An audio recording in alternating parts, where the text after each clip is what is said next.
Alright guys, welcome back to VALORANT News. After the controversial Sentinels versus Moist Shopify series that went the way of Moist Shopify relatively comfortably in the end, another Showmatch is coming up tomorrow up against G2. Sentinels believe this time it's going to be somewhat easier. Could G2 even be a more straightforward opposition than they will get playing Moist as they did just the other day? Will G2 confirm their full roster as well? Who will their fifth man even be for this Showmatch? Very much on Twitter, your thoughts in the comments below. Hit the like button if you enjoy. Subscribe if you're new as always, I would greatly appreciate it. Unlike for Rosa on the initial one. Now, let's talk about Rostermania stuff. Lakia, after some time away, has confirmed that he's coming back to Gen.G. This is a cool acquisition, I think, from them. I like what they're doing, actually, with their roster building here. So, yeah, I know that Lakia has got a lot of support, and Gen.G are going to sign him for the new season. So, nice roster they're putting together right now. Will say, though, there are some questions in the Pacific region in general, especially in the Japanese side, actually, as to what's going on with some of their rosters. Tier 2 in all the regions has been a massive question. G2 as well were in these conversations in the Americas where, okay, they tried to get into the Americas. They were very close to becoming a franchise team, partner team. That never happened because of the Carlos thing,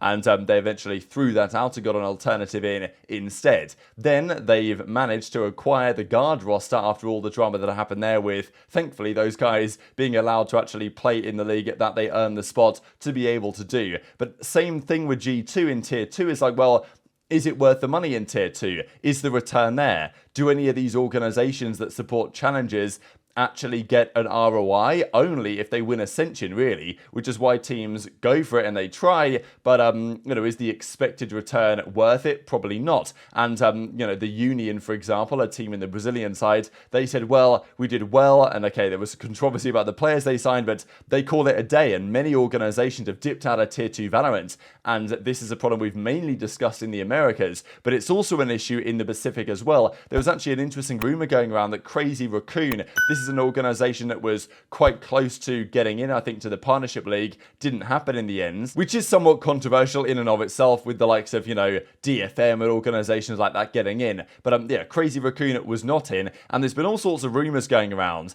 that effectively, we've got players looking for a team. They don't really have many players left on their division. And the theory is right now that Crazy Raccoon might be calling it a day and deciding just to leave esports entirely, or at least leave Valorant esports at the moment. So yeah, there's been lots of speculation on this for various reasons as to potentially disbanding that department. We'll see if that goes anywhere, but that would be another sign that the Tier 2 scene isn't necessarily optimally structured, because teams, pretty big name teams such as Crazy Raccoon that have been around for some time might think that it's simply not worth it continuing on in the present format. Quick update as well on the Premier situation. They came out yesterday with a pretty big update actually to this.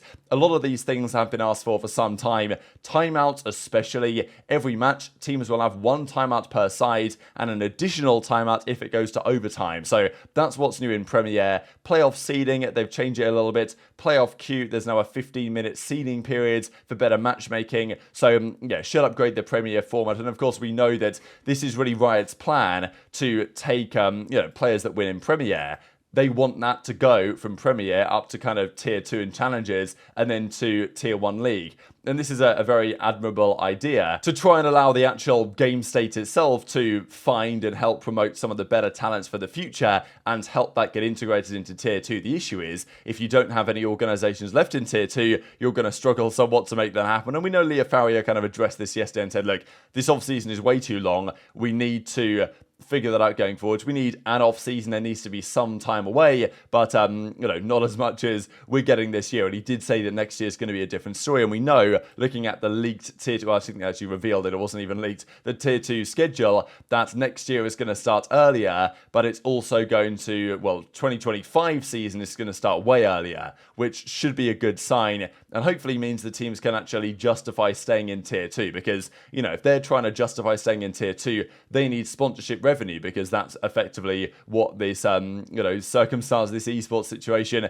thrives on. And if they can't sell sponsorships for 6 months of the season, you're going to struggle a fair little bit to make that viable. Now, some of the players are flying out to Japan. Durka is going out there. He, of course, is going out there for the purpose of the Red Bull Homegrounds tournament. I guess they're getting there a bit earlier. Maybe Durka's there on a bit of a holiday, but he is going to be there with Fnatic for the Red Bull Homegrounds coming up soon. Demon 1 is there, seemingly just on holiday, right? Having a good time here, vacation in Japan. So, but yeah, he's not going to play, we don't think, in the Red Bull Homegrounds tournament unless, out of nowhere, someone else has signed him that is actually happening to go. But we don't necessarily think that's the case. We're pretty sure he's on EG still. And look, I've mentioned this before, it's not really much of a tell, but it's just something to think about, that quite often when the players do go away on holiday, they've kind of got their team situation locked down, because if things are in flux, they probably prefer just to stay put and, you know, pick up the phone every day to try and ensure that their team is, you know, they know what they're doing with their roster next year. But now maybe Demon 1's away,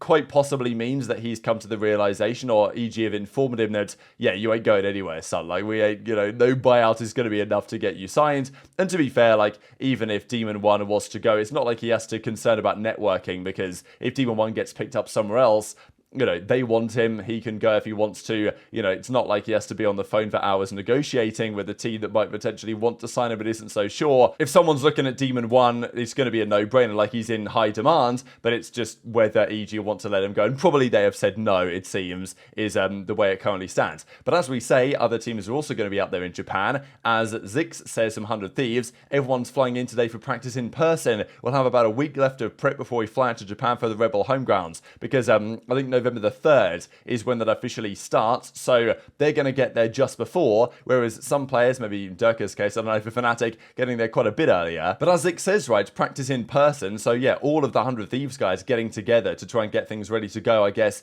in LA, at their, like, a facility that they have out there, the compound, right, the 100 Thieves compound. So that's a pretty big deal for 100 Thieves, and yeah, they might be looking quite good, especially in comparison to other teams in the Americas that are maybe looking less so at the moment. So just to remind you guys, these are the 8 teams that will be out there.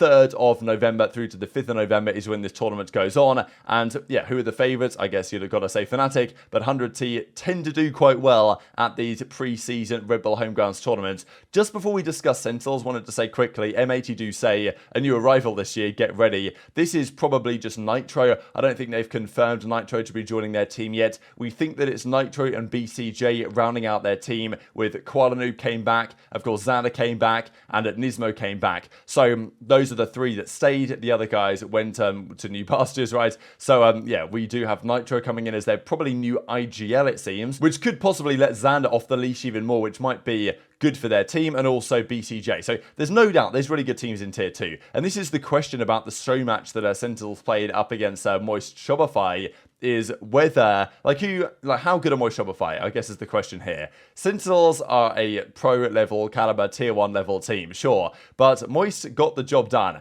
and impressively so. I mean, you look at the numbers, okay, sure, Team ACS went the way of Sentinels, as did most of the Pistols, as did massively the First Blood success rate. I mean, this is a pretty bad stat for Sentinels. They got 61% of, like, the First Blood situations, and yet they, you know, lost the series. And sure, map 1, they dominated, but after you'd expect these numbers to be more even, right? So that's not the best really for them. And yeah, full buys 1, as Phobia puts together here, goes the way of Moist. So okay, Sentinels, maybe it's not the end of the world, it's just a Showmatch series against a Tier 2 team, but it definitely shows something about the respective teams' strengths. Now, does it show that Sentinels are bad? Not necessarily. Does it show that Moist are just really good? And they could well be. Like, I really like this Moist team. I think that this Moist team, then also the new M80 team, can probably compete with some of the very best teams in Tier 1. I don't think there's, you know, I think they can definitely be better than many of the teams, maybe not many, but some of the teams at the bottom of Tier 1, and they can probably mix it up with some of the very decent teams in the Tier 1 level. So if Moist are just really good, then our Sentinels actually also pretty good, and they just had a bit of a hard time map 2 and map 3. That is the question that Sentinels are trying to dispel when they play G2. So they have some sort of a pre-season. Obviously, a lot of teams are actually playing real tournaments, such as out in the Red Bull Homegrounds with 100T, Fnatic, and Cloud9, all those guys are out there in attendance. However, G2 are going to play Sentinels in a show match. They tried to get 10k, but they got to 7k in the end. And this is the show match coming up just about, well, it's coming up tomorrow, actually. We'll have a look at this. The 26th of October, 1 p.m. Pacific time, 10 p.m. Central European time is G2 versus Sentinels. 3-map show match series, similar to what we saw before. And this feels like one that really Sentinels kind of need to win. I mean, yeah, they lost the one the other day to Moist. They kind of need to get their, revenge and win this series to prove that they're, because if you lose to Moist, then you lose to G2. It's just not a great sign for the preseason, and it's probably not massively bringing the confidence of the team up. Now, G2, though, the question is, we don't really know what their team is. Okay, we know Valen, Trent, we know Net, and we know Jonah-P, but we don't know whether they're going to be able to get Jorgamo in, right? We seem to think that that's who they want. They might want Leaf as well. We think Jorgamo's their target, but we don't know whether that's even been possible yet, and given the fact that we are one day out from the show match and they haven't yet confirmed who their fifth is, then it's got to be someone. Their fifth might end up being their coach, which would be unfortunate, right? Josh Artees, and think, okay, if he comes in and does well, then I mean, that's a must win for Sentinels at that point, right? There's no way. If they bring their coach in as their fifth man, like, you cannot possibly lose that series, and I don't think they would lose that series in that scenario. But if they do have the man they want, if that is Jorgamo, if that is Leaf, and they are actually going to play in that way, then, the pressure's on Sentinels to win. The pressure's on Sentinels to win anyway. Their fans, it's always a thing with Sentinels, right? For other organizations, this wouldn't be as big of a deal, but because, Sentinels, the clout kings of VALORANT, right? No doubt. And the fact that they're playing G2, which was, of course, a pretty legendary rivalry not that long ago when they actually were in the league, let's say back in 2021 times, and since then things have been rather different, but G2 is now officially going to be back in the Tier 1 division. Okay, as a guest slot they've inherited from the Guards, but nonetheless it's the same story, and they will get treated the same, really, in terms of results and everything this going forward season.